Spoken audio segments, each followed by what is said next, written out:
आज मैं 18वीं शताब्दी में भारत की जो राजनीतिक स्थिति है, स्थिति रही है 18वीं शताब्दी में भारत की राजनीतिक स्थिति कैसी रही है, इस पर चर्चा करूँगा। आपके मेंस के लिए यह एक महत्वपूर्ण टॉपिक है। अब 18वीं शताब्दी भारत के संदर्भ में 18वीं शताब्दी इतिहास का कौन सा कालखंड है, आपके मन में यह प्रश्न उठेगा। तो 18वीं शताब्दी को हम इतिहास के आधुनिक काल में शामिल करते हैं। इतिहास के आपको पता होगा मुख्य रूप से 3 खंड हैं। इतिहास का जो डिवीज़न हुआ है, प्राचीन भारतीय इतिहास, मध्यकालीन भारतीय इतिहास और आधुनिक इतिहास, वह डिवीज़न किस आधार पर हुआ है उस पर भी हम चर्चा करेंगे। फिलहाल यह आपको समझना है कि इतिहास क्या है। पहले आप ये समझिए इतिहास क्या है। तो बहुत ही सामान्य सी बात है, अतीत की जो प्रामाणिक घटनाएं हैं उन्हें ही हम इतिहास कहते हैं। अतीत की प्रामाणिक घटनाएं, ये बात ध्यान रखिएगा, प्रामाणिक जो घटनाएं हैं उन्हें ही इतिहास कहा जाता है। और इन प्रामाणिक घटनाओं को कुछ साधन के माध्यम से हम ज्ञात करते हैं। ये जो प्रामाणिक घटनाएं हैं इनको हम कुछ साधनों के माध्यम से हम ज्ञात करते हैं। इन साधनों को ही कहा जाता है स्रोत। और इतिहास की जो घटनाएं हैं या अतीत की जो प्रामाणिक घटनाएं हैं उनके बारे में जानकारी प्राप्त करने के 2 स्रोत हैं। स्रोत भी कितने हैं? इनका 2 वर्गीकरण है, 2 डिवीज़न है। एक तो है आपका साहित्यिक स्रोत और दूसरा आपका है पुरातात्विक स्रोत। साहित्यिक स्रोत और पुरातात्विक स्रोत, ठीक है। तो देखिए, हमारा ये विषय नहीं है, लेकिन थोड़ा सा आपको बेसिक समझना है। इस टॉपिक को शुरू करने से पहले मैं थोड़ा आपको बेसिक बता रहा हूँ। देखिए, साहित्यिक स्रोत के आधार पर साहित्यिक स्रोत की उपलब्धता, ऐसा नहीं है कि साहित्यिक स्रोत जब मानव की उत्पत्ति हुई है, जब होमोसेपियंस आधुनिक मानव की उत्पत्ति हुई है तभी से साहित्यिक स्रोत हमारे पास उपलब्ध थे, ऐसा नहीं है। हम भारत के संदर्भ में यह पढ़ रहे हैं, ये बात ध्यान रखिएगा, विश्व इतिहास के परिप्रेक्ष्य में नहीं पढ़ रहे हैं। तो भारत के संदर्भ में जो साहित्यिक स्रोत है उनकी उपलब्धता काफ़ी बाद में मानी जाती है। तो साहित्यिक स्रोत की उपलब्धता के आधार पर भी इतिहास को 3 खंडों में बांटा गया है। साहित्यिक स्रोत बोल दीजिए या लिपि बोल दीजिए। लिपि की उपलब्धता के आधार पर, लिपि होगा तभी तो साहित्य लिखा जाएगा। लिपि मतलब जो हम भाषा बोलते हैं उसको लिखने का जो ढंग है उसे लिपि कहते हैं, ठीक है। तो जब लिपि होगी तभी जो मानव है वह अपनी भाषा को एक साहित्य के रूप में उसका संकलन कर पाएगा। तो बात यह है कि आप ऐसा कह सकते हो कि लिपि बहुत बाद में आई है। तो लिपि के आधार पर या साहित्यिक स्रोत के आधार पर हमने इतिहास को 3 खंडों में डिवाइड किया हुआ है। एक तो है आपका प्री हिस्ट्री पीरियड, या उसे बोल सकते हो हिंदी में प्रागैतिहासिक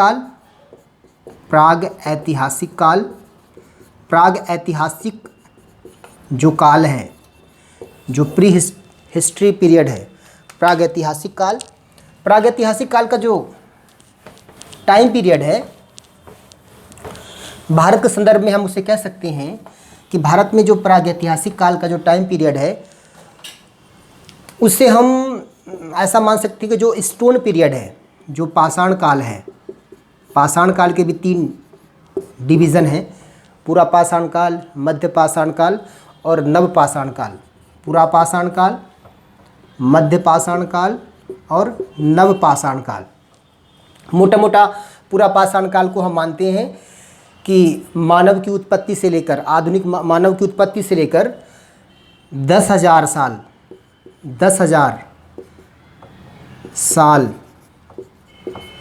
या 10,000 ईसा पूर्व बोल दीजिए इसको, 10,000 ईसा पूर्व तक का जो समय है वह पूरा पाषाण काल का था। 10,000 ईसा पूर्व से लेकर 4,000 ईसा पूर्व तक का जो टाइम हम मानते हैं वो मध्य पाषाण काल मानते हैं, और 4,000 ईसा पूर्व से लेकर 2,000 ईसा पूर्व तक हम मानते हैं नव पाषाण काल। पूरा पाषाण काल मानव की उत्पत्ति से लेकर 10,000 साल पहले तक, 10,000 ईसा पूर्व बोलिए आप उसको, 10,000 ईसा पूर्व तक, 10,000 ईसा पूर्व से, या कहीं कहीं 8,000 भी है, 10,000 ईसा पूर्व से 4,000 ईसा पूर्व तक। ईसा पूर्व क्या है? ईसा पूर्व मतलब ईसा मसीह, जो ईसा मसीह हैं उनके जन्म से जो पहले का समय है उसे हम बोलते हैं ईसा पूर्व, और ईसा मसीह के जन्म से लेकर आज तक का जो समय है उसे बोलते हैं ईसवी सन, बीसी और एडी। एनोडोमनी, एडी मतलब एनोडोमनी, मतलब ईसा मसीह के जन्म से लेकर आज तक का समय उसे बोलते हैं एडी, एनोडोमनी। और बिफोर क्राइस्ट, बीसी मतलब ईसा पूर्व मतलब BC, before Christ, Isa Masih के जन्म से पूर्व का जो समय उसे हम बोलते हैं ईसा पूर्व। तो 10,000 से 4,000 ईसा पूर्व जो है वो मध्य पाषाण काल है, और नव पाषाण काल की जो टाइम पीरियड है वह ऐसा मानते हैं कि 4,000 बीसी से लेकर 2500 बीसी या 2,000 बीसी तक का जो टाइम है वह जो है वो नव पाषाण काल का है। ठीक है, हमारा ये विषय अभी नहीं है, आज हम पढ़ेंगे 18वीं शताब्दी में भारत की राजनीतिक स्थिति, इसलिए हम उस पर चर्चा करेंगे। एक आपको मैं सामान्य जानकारी दे रहा हूँ। तो जो प्रागैतिहासिक काल है भारत के संदर्भ में, तो जो पाषाण काल है उसे हम प्रागैतिहासिक काल मानते हैं। क्यों? क्योंकि ये ऐसा टाइम पीरियड है जब मानव के पास कोई लिपि नहीं थी, और जब कोई लिपि नहीं थी तो उसके पास कोई साहित्यिक स्रोत भी नहीं था। ठीक है, तो ये प्रागैतिहासिक काल है, राइट। इसके बाद जो दूसरा काल है, साहित्यिक स्रोत की उपलब्धता के आधार पर जो दूसरा इतिहास का विभाजन हुआ है वो है आद्य ऐतिहासिक काल। आद्य ऐतिहासिक काल, आद्य ऐतिहासिक काल मतलब proto history period, proto history period, आद्य ऐतिहासिक काल। आद्य ऐतिहासिक काल में हम मुख्य रूप से दो सभ्यताओं को रखते हैं भारत के संदर्भ में। एक तो आपका हड़प्पा सभ्यता या सिंधु घाटी की सभ्यता। जो सिंधु घाटी की सभ्यता है, सिंधु सभ्यता या सिंधु जो घाटी की सभ्यता है, उसे हम किस में रखते हैं? आद्य ऐतिहासिक काल में। आद्य ऐतिहासिक काल क्या है पहले समझिए। आद्य ऐतिहासिक काल वह काल है जब लिपि तो आ गई थी, लिपि आ गई थी और उन्होंने लिपि का प्रयोग भी किया था। आप देखेंगे हड़प्पा सभ्यता के मोहरों में लिपियों का प्रयोग हुआ है। ठीक है, तो इस तरह से आद्य ऐतिहासिक काल में लिपि आ गई थी, लेकिन उस लिपि को हम अभी तक पढ़ नहीं पाए हैं। ऐसे टाइम पीरियड को, ऐसे इतिहास के कालखंड को हम बोलते हैं आद्य ऐतिहासिक काल। तो आद्य ऐतिहासिक काल में हम भारत के संदर्भ में दो सभ्यताओं को रखते हैं, सिंधु घाटी की सभ्यता और दूसरा जो है वैदिक सभ्यता। वैदिक सभ्यता, वैदिक सिविलाइजेशन और इंडस वैली सिविलाइजेशन को हम रखते हैं आद्य ऐतिहासिक काल में। अब इंडस वैली सिविलाइजेशन है, इसका टाइम पीरियड मोटा मोटा बता रहा हूँ आपको मैं, 25, हालांकि इसके भी 3 डिवीज़न है। सिंधु घाटी सभ्यता के भी 3 डिवीज़न है।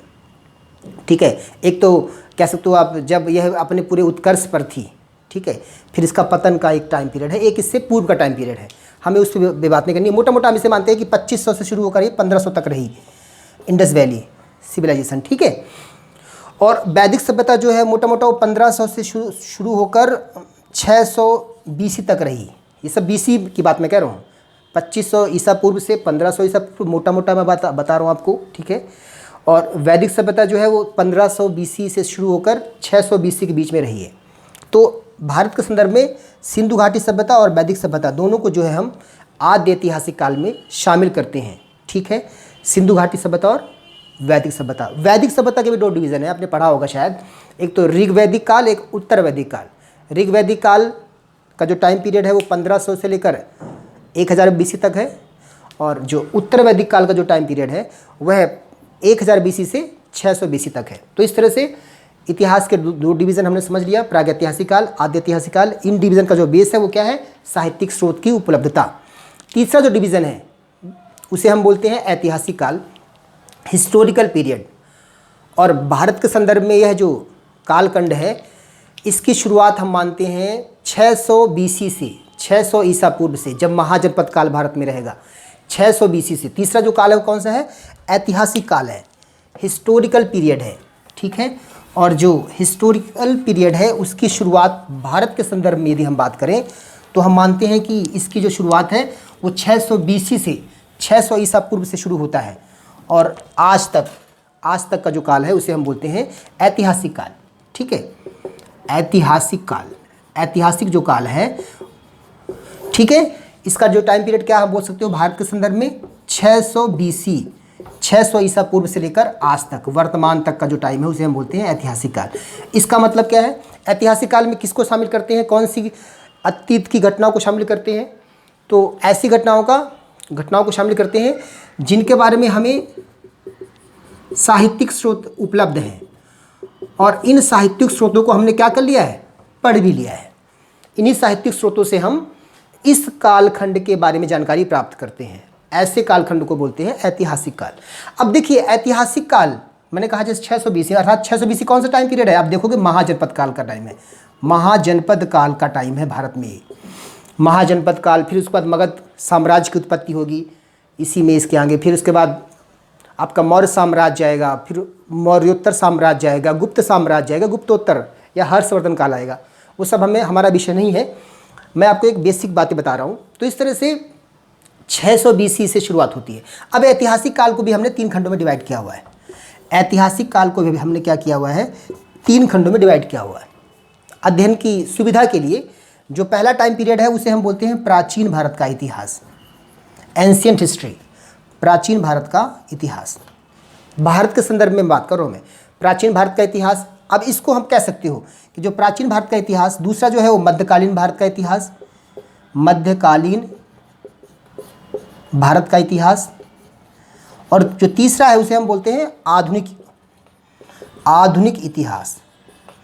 आज मैं इसी आधुनिक इतिहास का एक टॉपिक आपसे डिस्कस करूंगा। तो प्राचीन भारत का जो इतिहास है, जो प्राचीन इतिहास है भारत का, जो प्राचीन इतिहास है उसका जो टाइम पीरियड है वह कब से कब तक हम कह सकते हैं? 600 BC से शुरू होता है और 712 AD तक। AD मतलब एनो डोमिनी, 712 AD तक, 712 जो आपका ईसवी सन है वहाँ तक का जो टाइम पीरियड है उसे हम बोलते हैं प्राचीन इतिहास। देखिए मैं बार बार कहता हूँ ये लगभग है, मोटा मोटा है, ठीक है, राइट। 712 वो समय है जब भारत में अरबों का आक्रमण हुआ था। मोहम्मद बिन कासिम ने भारत में एक सफल आक्रमण किया था और सिंध प्रदेश पर उसने अपने साम्राज्य की स्थापना की थी, अरब साम्राज्य की स्थापना की थी। वह टाइम पीरियड है 712। तो प्राचीन इतिहास जो है वो हम यहाँ तक मानते हैं। मध्यकालीन जो इतिहास है उसे हम मानते हैं लगभग, इसकी शुरुआत हम मानते हैं 712 AD से यह शुरू होता है, अर्थात अरब साम्राज्य से इसकी शुरुआत हम मानते हैं। और यह जो ख़त्म होता है वह होता है 1707 AD तक। 1707 AD कौन सा है? यह महान जो मुग़ल शासक हैं उनके शासनकाल की अवधि है, अर्थात अरब आक्रमण से, अरब साम्राज्य की स्थापना से लेकर अगले 1707 तक, ठीक है, लगभग 1000 साल का इतिहास है ये मध्यकालीन इतिहास। इसमें इस पूरे इतिहास को हम बोलते हैं मध्यकालीन इतिहास। यह कौन सा टाइम पीरियड है? 1707 का टाइम क्या? औरंगजेब की जब मृत्यु हुई थी। औरंगजेब जो है वह महान मुग़ल शासकों में अंतिम मुग़ल शासक था। जो महान मुग़ल साम्राज्य को भी हमने 2 खंडों में बांट रखा है, महान मुग़ल शासक और परवर्ती मुग़ल शासक। टोटल जो मुग़ल साम्राज्य है उसमें 17 शासक हुए हैं, 17 शासक हुए हैं। मुग़ल साम्राज्य में टोटल 17 शासक हुए हैं।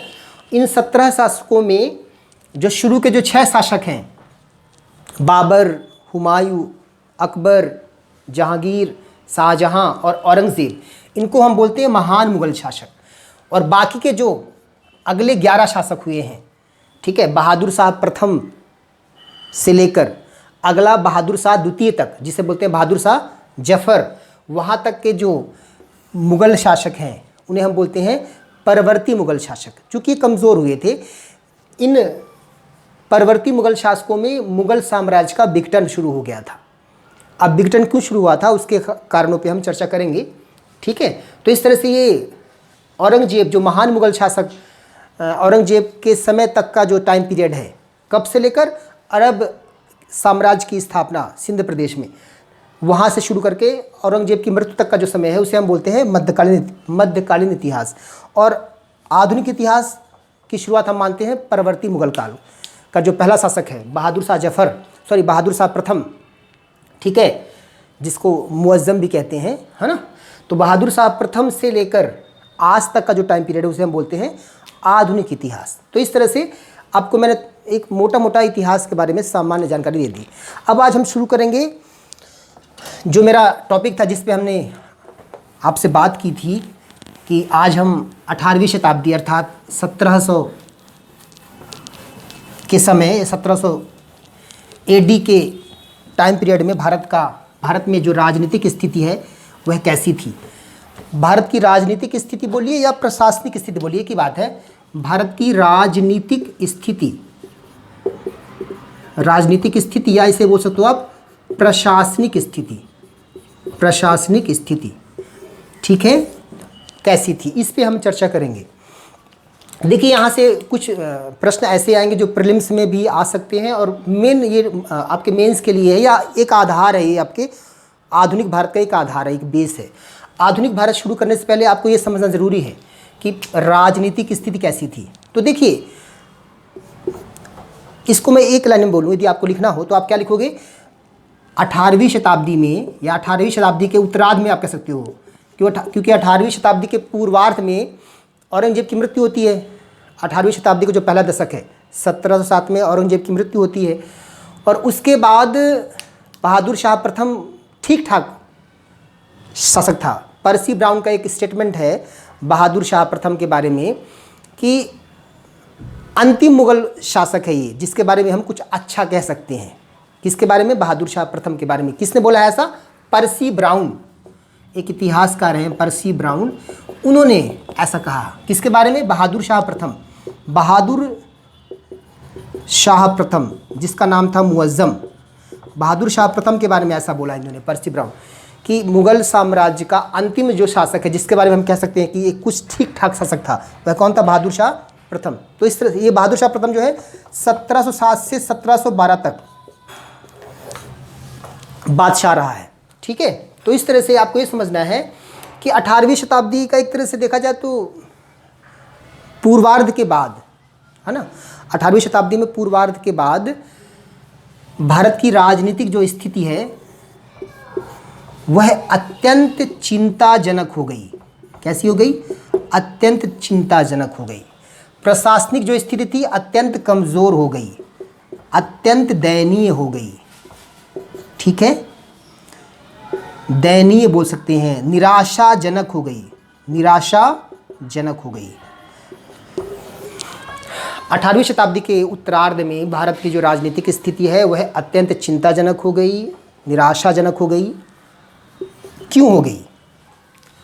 विषय ये है क्यों हो गई, इस पर हम बात करेंगे कि भारत की जो राजनीतिक स्थिति है वह क्यों निराशाजनक हो गई। एक बात मैं आपसे फिर कह रहा हूँ, देखिए आपके प्रीलिम्स में जो परवर्ती मुगल काल हैं, उत्तरवर्ती जो मुगल काल हैं, उनका शासन का जो क्रोनोलॉजी है, तिथि है उनके शासन बादशाह बनने की, वह पूछता है।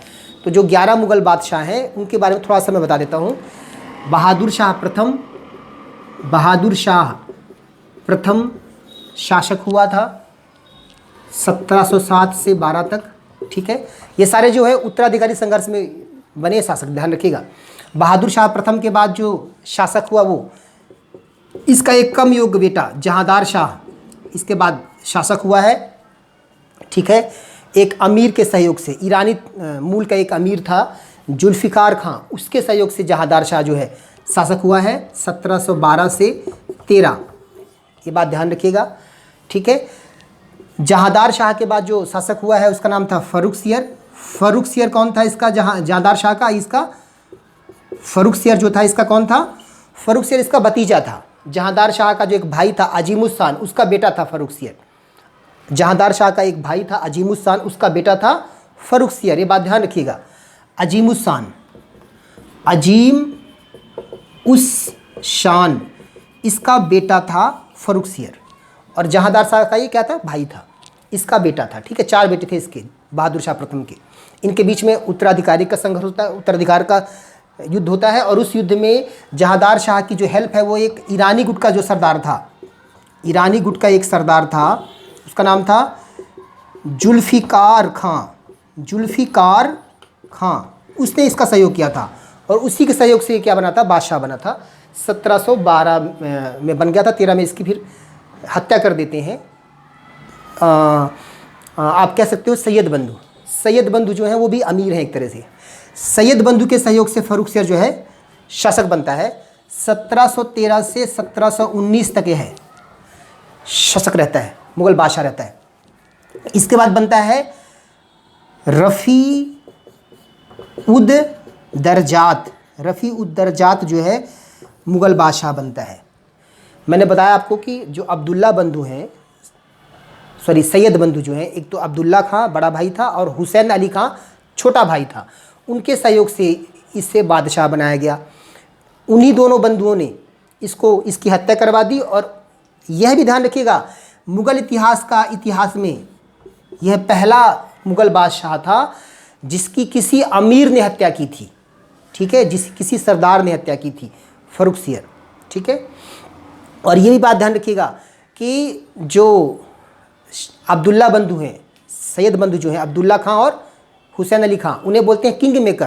क्या बोलते हैं उन्हें? King maker. क्यों बोलते हैं किंग मेकर? क्योंकि उन्होंने ही फ़र्रुखसियर को बादशाह बनाया। फ़र्रुखसियर के बाद उन्होंने रफ़ी उद दरजात को बादशाह बनाया। रफ़ी उद दरजात कौन था? रफ़ी उद दरजात यहीं एक रफ़ी उस शान, बहादुर शाह का एक और बेटा था रफ़ी उस शान। रफ़ी उस शान का बेटा था रफ़ी उद दरजात, इसको शासक बनाया गया, ठीक है। रफ़ी उद दरजात जो है सबसे कम अवधि का मुग़ल बादशाह है, ये बात ध्यान रखना। लगभग 3 महीने से थोड़ा सा ज़्यादा, लगभग 3 माह इसका शासन रहा है रफ़ी उद दरजात का। फरवरी से लेकर 28 फरवरी को ये शासक हुआ है और 4 जून में इसकी मृत्यु हो गई है। तो मतलब लगभग 3 महीने ये शासक रहा है। सबसे कम अवधि का शासक है ये रफ़ी उद दरजात, ये बात ध्यान रखिएगा। रफ़ी उद दरजात की बीमारी से इसकी मृत्यु हो जाती है। रफ़ी उद दरजा ये किसका बेटा है? रफ़ी उस शान। रफ़ी उस शान कौन है? बहादुर शाह प्रथम का बेटा है, ये बात ध्यान रखना। तो रफ़ी उद दरजात की मृत्यु हो जाती है बीमारी से। फिर रफ़ी उद दरजात के बाद रफ़ी उद दौला, जिसने एक उपाधि धारण की थी शाहजहां द्वितीय। इसने शाहजहां द्वितीय की उपाधि धारण की थी, ये बात ध्यान रखना, पूछता है ये प्रश्न। रफ़ी उद दौला जिसने शाहजहां द्वितीय की उपाधि धारण की थी, रफ़ी उद दौला शासक बनता है। किसके बाद? रफ़ी उद दरजात के बाद। और इसको भी शासक किसने बनाया था? अब्दुल्ला बंधुओं ने, ठीक है, अब्दुल्ला खां और हुसैन अली खां, जिसे हम बोलते हैं सैयद बंधु। ये हिंदुस्तानी गुट के अमीर थे, ठीक है। तो रफ़ी उद दरजात और रफ़ी उद दौला, इसके बाद रफ़ी उद दौला बनता है। ये इसकी भी मृत्यु होती है बीमारी से। यह दूसरा सबसे कम अवधि का मुग़ल बादशाह है, ठीक है, लगभग 4 महीने रहा है, ठीक है। तो रफ़ी उद दौला। इसके बाद रफ़ी उद दौला के बाद शासक बनता है कौन? मुहम्मद शाह। 1719 से 1748 तक मुहम्मद शाह शासक रहता है।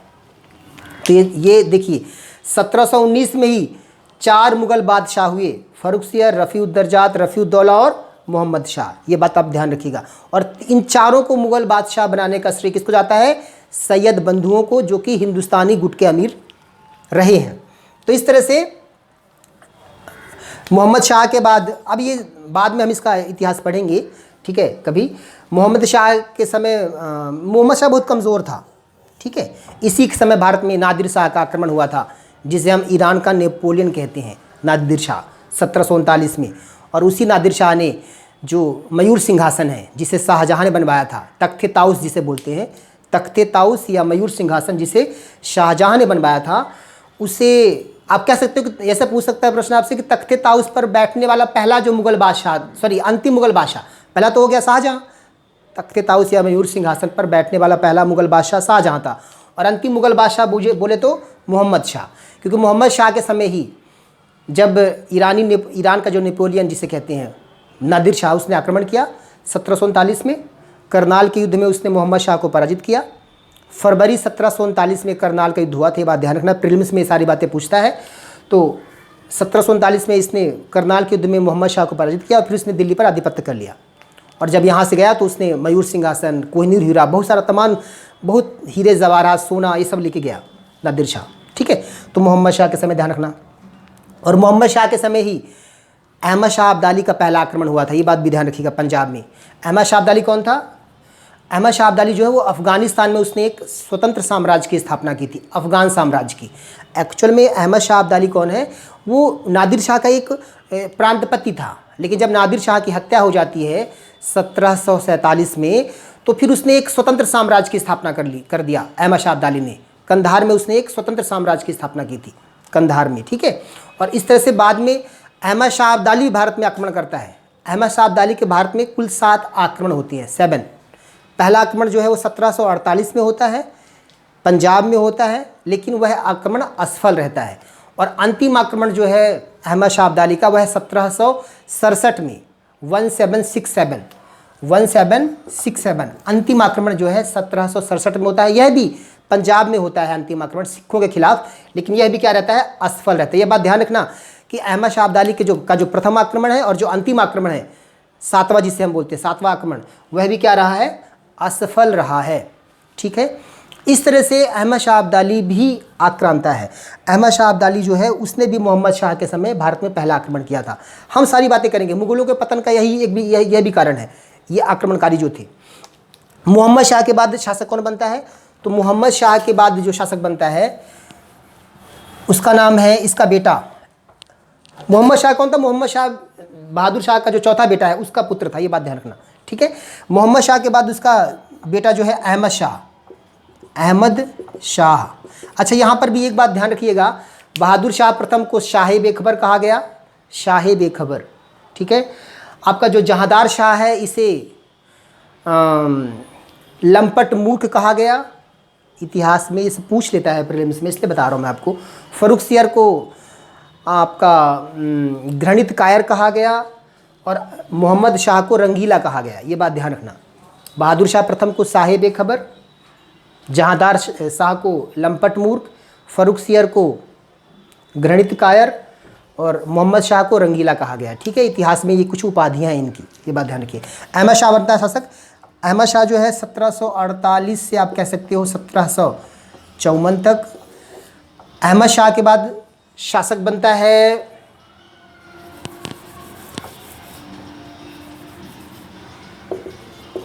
आलमगीर द्वितीय। आलमगीर प्रथम कौन था? आलमगीर की उपाधि किसकी थी? आलमगीर प्रथम की उपाधि औरंगजेब ने रखा था, ये बात ध्यान रखना। और आलमगीर द्वितीय की उपाधि किसने रखी थी? अजीजुद्दीन ने। अजीजुद्दीन ने आलमगीर द्वितीय की उपाधि के साथ या इस उपाधि से के नाम पर या इस उपाधि के साथ वह जो है मुग़ल बादशाह बनता है 1754 से 1759 आप कह सकते हो, ठीक है। इसकी सूचनाबंदी है आलमगीर द्वितीय की।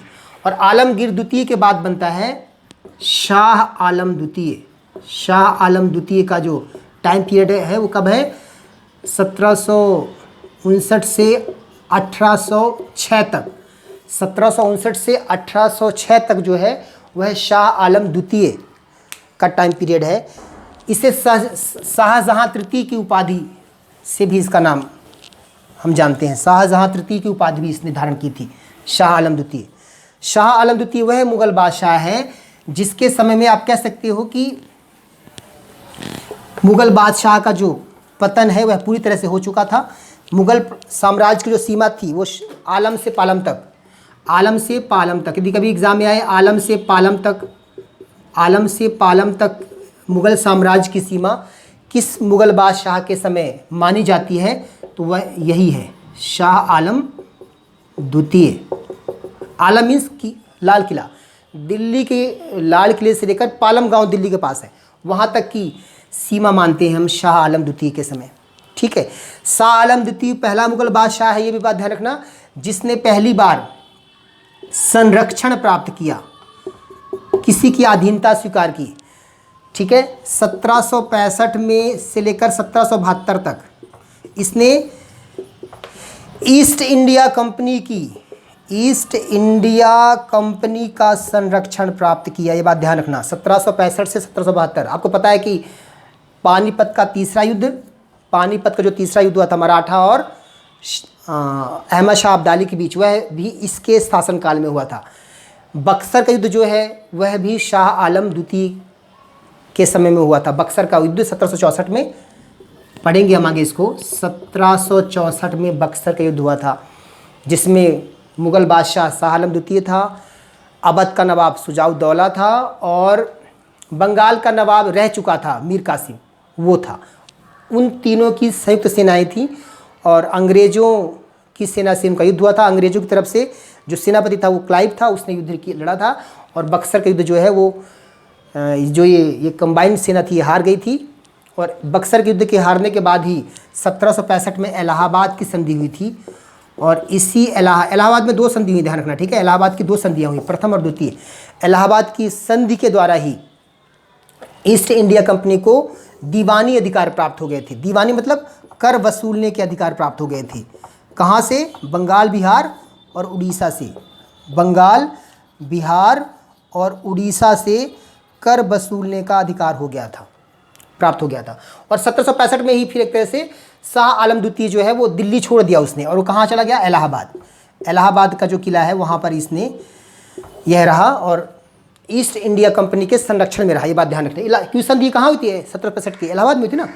यह संधि कहाँ हुई थी? इलाहाबाद। तो शाह आलम द्वितीय जो है दिल्ली से कहाँ चला गया था? इलाहाबाद चला गया था और यहीं इलाहाबाद में फिर वह ईस्ट इंडिया कंपनी के संरक्षण में रहा है 1765 से 72 तक। ये बात ध्यान रखिएगा, प्रीलिम्स में पूछ सकता है। फिर 1772 से लेकर 1803 तक आप कह सकते हो। 1772 से 1803 तक जो ये फिर वापस दिल्ली आ जाता है मुग़ल बादशाह शाह आलम, और इस बार यह मराठों के संरक्षण में दिल्ली में रहता है। किसके संरक्षण में? मराठों के संरक्षण में। मराठा एक संघ है, जब पढ़ाऊंगा आपको मराठा तो बताऊंगा कि मराठा संघ था जिसकी स्थापना बाजीराव प्रथम ने की थी।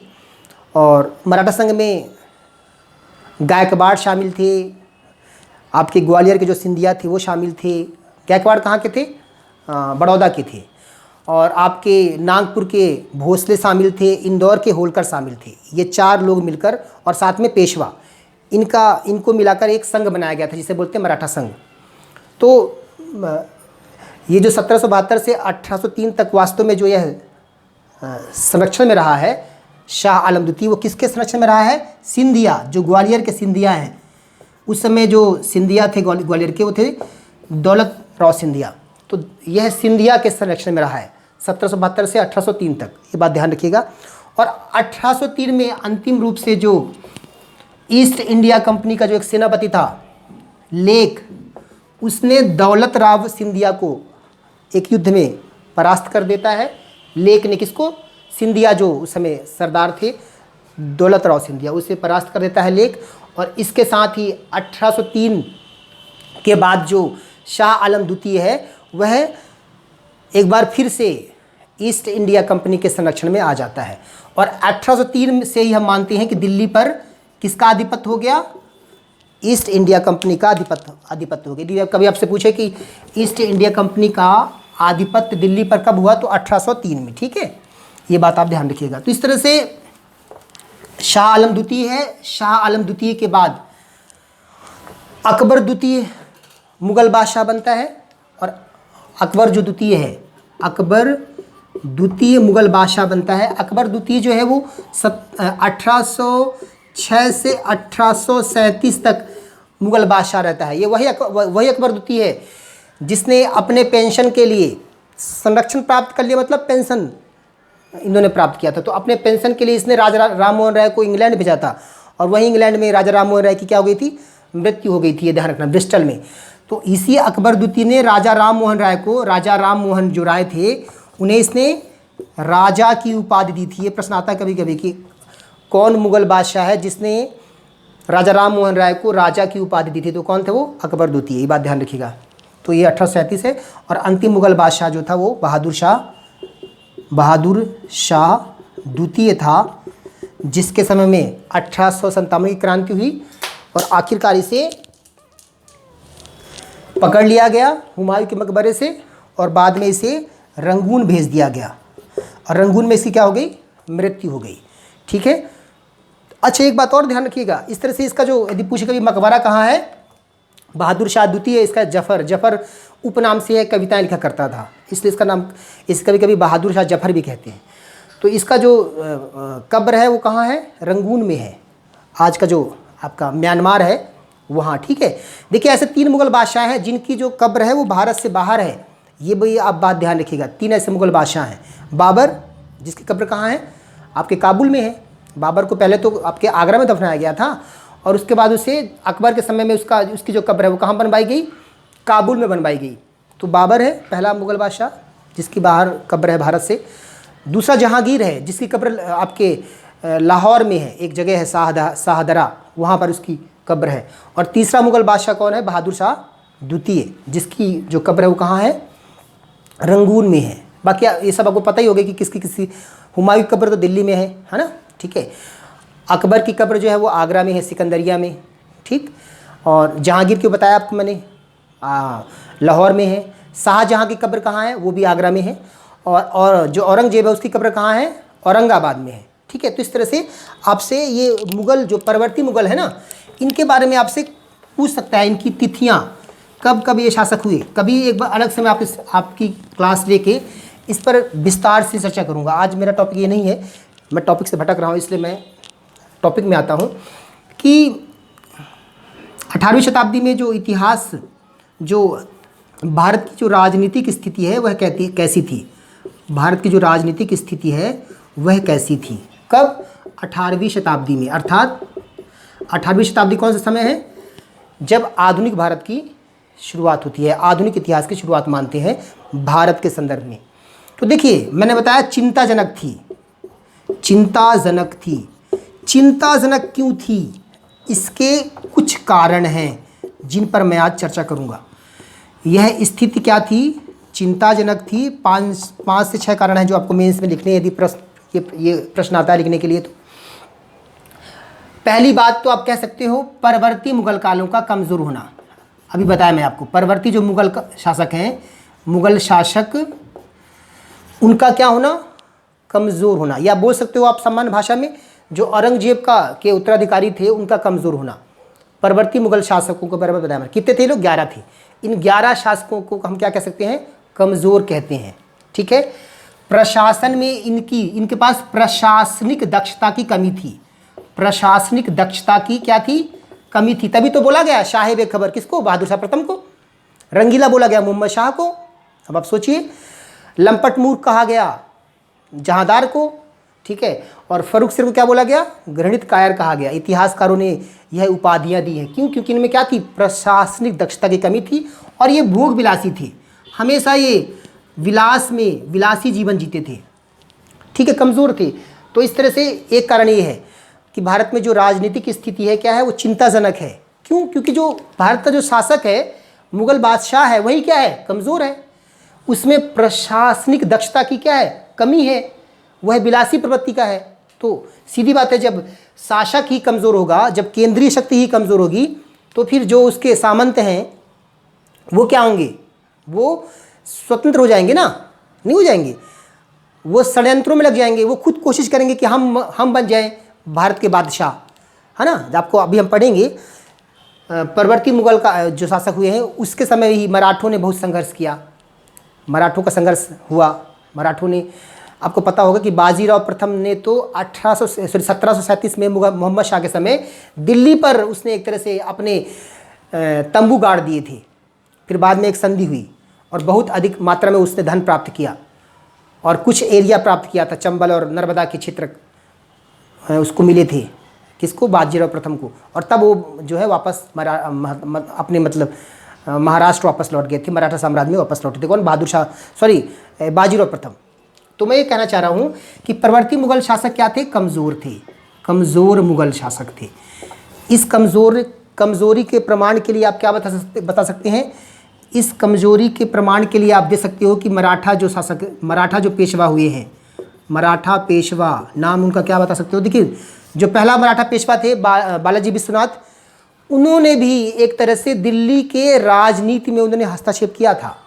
फर्रुख सियर की हत्या के पीछे कहीं न कहीं बालाजी विश्वनाथ का हाथ रहा है। बालाजी विश्वनाथ और अब्दुल्ला बंधुओं के बीच में, सैयद बंधुओं के बीच में एक कंप्रोमाइज़ हुआ था, ठीक है। उसी कंप्रोमाइज़ के तहत, उसी संधि के तहत बालाजी विश्वनाथ ने सैयद बंधुओं की सहायता की थी और फर्रुख सियर को मुग़ल बादशाह के पद से हटा दिया गया था। तो एक तरह से आप कह सकते हो कि जो प्रथम पेशवा हैं बालाजी विश्वनाथ, उसके समय से ही एक तरह से मराठाओं का प्रभाव दिल्ली में स्थापित हो चुका था। हालांकि ज़्यादा जो प्रभाव है वो बाजीराव प्रथम के समय हुआ है, जब उन्होंने 1737 में महरौली में, दिल्ली के निकट महरौली है, वहाँ पर उन्होंने अपने जो तंबू है उगाड़ दिए थे। ठीक है, तो इस तरह से आप ध्यान रखिएगा। तो कमज़ोर शासक हुए हैं, कमज़ोर हुए तभी तो मराठाओं ने आधिपत्य किया। मराठों ने एक तरह से दिल्ली के साम्राज्य को चुनौती दी, आप कह सकते हैं। ठीक है, इसके अलावा आपको पता है राजस्थान में जो आमेर के शासक थे जय सिंह, जो मारवाड़ के शासक थे अजीत सिंह, इन्होंने भी विद्रोह किया है। ठीक है, हैदर अली ने विद्रोह किया। आपको पता है कि हैदर अली जो था उसने एक मैसूर साम्राज्य की स्थापना कर दी, उसने हैदर अली ने। ठीक है, इसी के साथ अवध का जो एक तरह से सूबेदार था, अवध का सूबेदार कौन था? सआदत खां था, उसने भी विद्रोह कर दिया और एक स्वतंत्र साम्राज्य की स्थापना कर दी, अवध साम्राज्य की स्थापना कर दी। तो ठीक है, तो एक कारण ये है परवर्ती मुगल शासकों का कमजोर होना। जो दूसरा कारण है वो बोल सकते हो आप अर्ध स्वतंत्र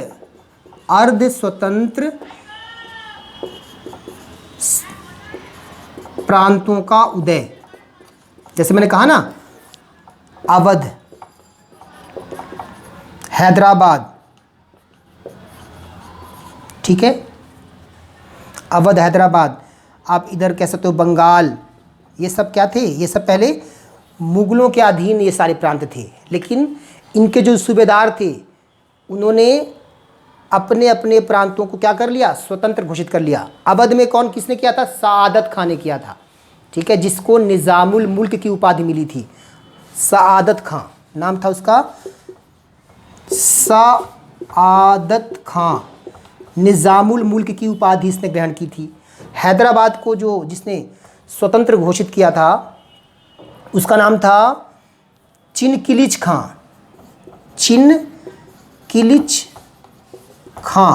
चिनकिलिच खां, इसकी उपाधि थी निज़ामुल मुल्क आसफजाह।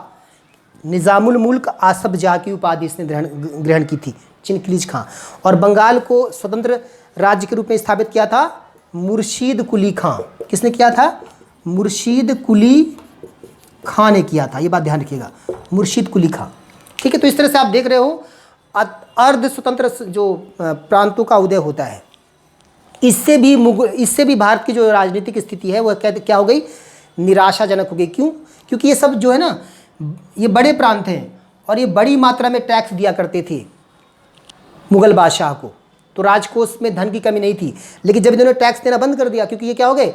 अर्ध स्वतंत्र हो गए ना, तो उन्होंने कर देना बंद कर दिया। जब कर देना बंद कर दिया तो सीधी बात है मुगल राजकोष में क्या आएगी? कमी आएगी। और जब मुगल राजकोष में कमी आएगी तो सीधी बात है जो खर्चे हैं, जो प्रशासनिक व्यय हैं, सैनिक व्यय हैं, उनमें क्या आएगी? कमी आएगी, शिथिलता आएगी। और इससे क्या होंगी भारत की जो स्थिति है, राजनीतिक स्थिति, या जो भारत की जो प्रशासनिक स्थिति है, क्या होगी? कमज़ोर होगी। तो ठीक है, तो एक कारण ये बताएंगे, आप बताएंगे। ठीक है, अगला जो कारण इसमें आप बता सकते हैं राजनीतिक स्थिति निराशाजनक क्यों रही है या कमज़ोर क्यों रही है, उसका एक कारण बता सकते हैं आप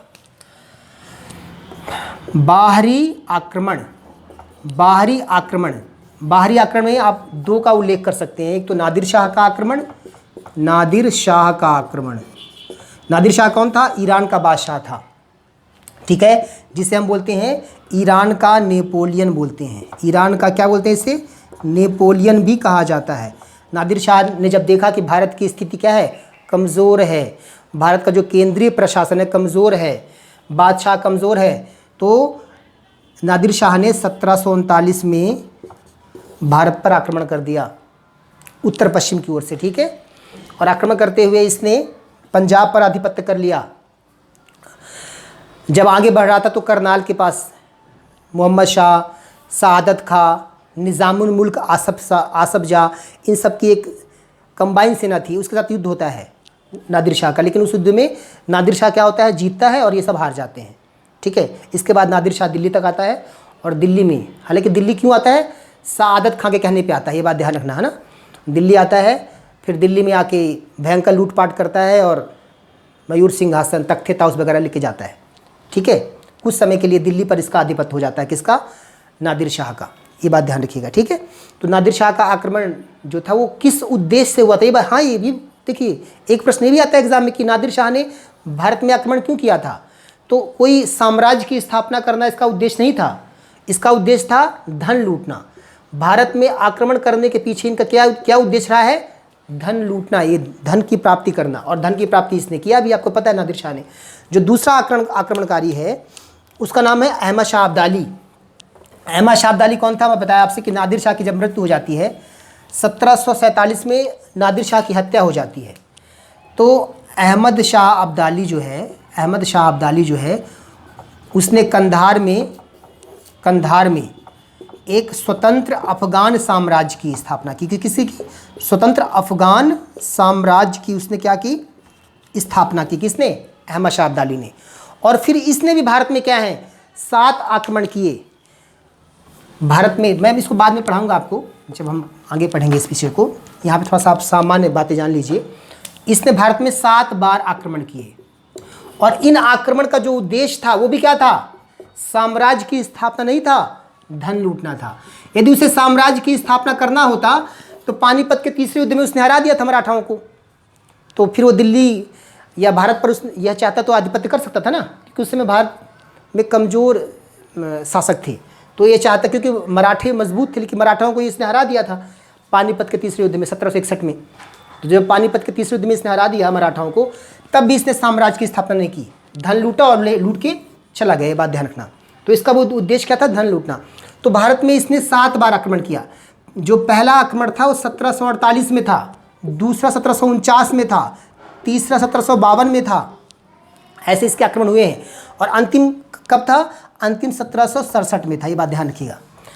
तो अधिकांश इसके आक्रमण जो है वो उत्तर पश्चिम पंजाब प्रांत में हुए थे। पहला आक्रमण भी पंजाब में हुआ था, हालांकि यह असफल रहा है। और अंतिम आक्रमण कब हुआ है? पंजाब में हुआ है। सिखों के ऊपर इसने आक्रमण किया था पंजाब में, वह भी क्या रहा है? असफल रहा है। 1761 में इसका सबसे महत्वपूर्ण आक्रमण होता है, माना जाता है। जो इसका छठा आक्रमण था वह सबसे महत्वपूर्ण है, क्योंकि छठा नहीं था, वो 5वां था। तो 1761 में इसका जो 5वां आक्रमण होता है वह सबसे महत्वपूर्ण हम उसको कह सकते हैं, क्योंकि उसी में इसने मराठा शक्ति का उसने क्या किया था? पतन किया था। मराठाओं को ये अंतिम रूप से इसने क्या किया था? हरा दिया था। ठीक है, भारत में। उसके बाद कभी भी मराठा जो है उबर नहीं पाए, ये बात ध्यान रखिएगा। तो इस तरह से अहमद शाह अब्दाली का आक्रमण जो है उसने भारत को कमज़ोर किया। ये तीसरा कारण है कि भारत की जो स्थिति है 18वीं शताब्दी में वह चिंताजनक क्यों थी। ठीक है, जो इसका चौथा कारण आप बता सकते हैं भारत की स्थिति का कमज़ोर होना, भारत की राजनीतिक स्थिति कमज़ोर थी, दयनीय थी। उसका जो चौथा कारण आप बता सकते हो, वो बता सकते हो भारत में यूरोपीय शक्तियों का प्रभाव। भारत में यूरोपीय शक्तियों का प्रभाव। आपको पता है कि भारत में यह वह टाइम पीरियड है जब भारत में तमाम यूरोपीय शक्तियां व्यापार के लिए आई थीं। पुर्तगाली पहले यूरोपीय व्यापारी हैं जो भारत आए थे। इसके बाद आपके डच आए थे, देन अंग्रेज़ आए थे, देन डेन आए थे, उसके बाद फ्रांसीसी आए थे। एक क्रम से पूछता है एग्जाम में, ध्यान रखना। यूरोपीय जो शक्तियों का भारत में आगमन हुआ, सारे व्यापारी हैं, व्यापार के उद्देश्य से आए थे, ध्यान रखना।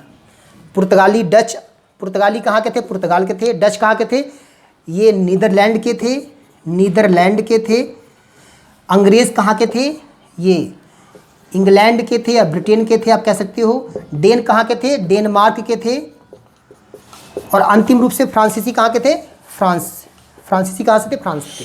तो ये यूरोपीय शक्तियों का भारत में जो प्रभाव है, इसके कारण भी भारत की जो स्थिति है क्या हुई? कमज़ोर हुई। भारत की जो राजनीतिक स्थिति क्या हुई? कमज़ोरी। कैसे? समझिए ध्यान से। देखिए, पुर्तगाली, डच और जो डेन है, ये तो बहुत ज़्यादा इन्होंने प्रभाव नहीं छोड़ा। पुर्तगाली, डच और डेन जो है, इन्होंने बहुत ज़्यादा प्रभाव नहीं छोड़ा भारत में। 2 शक्तियाँ, एक तो अंग्रेज़ और दूसरे फ्रांसीसी, इन्होंने भारत में अपना प्रभाव छोड़ा। अंग्रेज और फ्रांसीसियों के बीच में भारत में राजनीतिक सत्ता हासिल करने के लिए संघर्ष होता है। ये बात ध्यान रखना। अंग्रेज और फ्रांसीसियों के बीच में भारत की राजनीतिक स्थिति या राजनीतिक सत्ता को हासिल करने के लिए संघर्ष होता है, और उसी संघर्ष को हम बोलते हैं कर्नाटक वार, कर्नाटक युद्ध। 3 कर्नाटक युद्ध होते हैं इनके बीच में। प्रथम जो कर्नाटक युद्ध है वह 1746 से 48 के बीच होता है। फ्रांसीसी और अंग्रेज के बीच में। इस युद्ध की जो समाप्ति है वो ला शापेल की संधि एक होती है। ऑस्ट्रिया के उत्तराधिकारियों को लेकर एक यह युद्ध होता है, ध्यान रखना। जो प्रथम कर्नाटक वार है ना वो भारत में क्यों हुआ था? ऑस्ट्रिया के उत्तराधिकार के युद्ध को लेकर यह युद्ध हुआ था, कर्नाटक युद्ध, अंग्रेज और फ्रांसीसियों के बीच में। ला शापेल की संधि के साथ यह जो 1748 में यह संधि होती है, इसके साथ ही यह युद्ध समाप्त होता है, कर्नाटक का प्रथम युद्ध। कर्नाटक का जो दूसरा युद्ध होता है वह 1749 से 17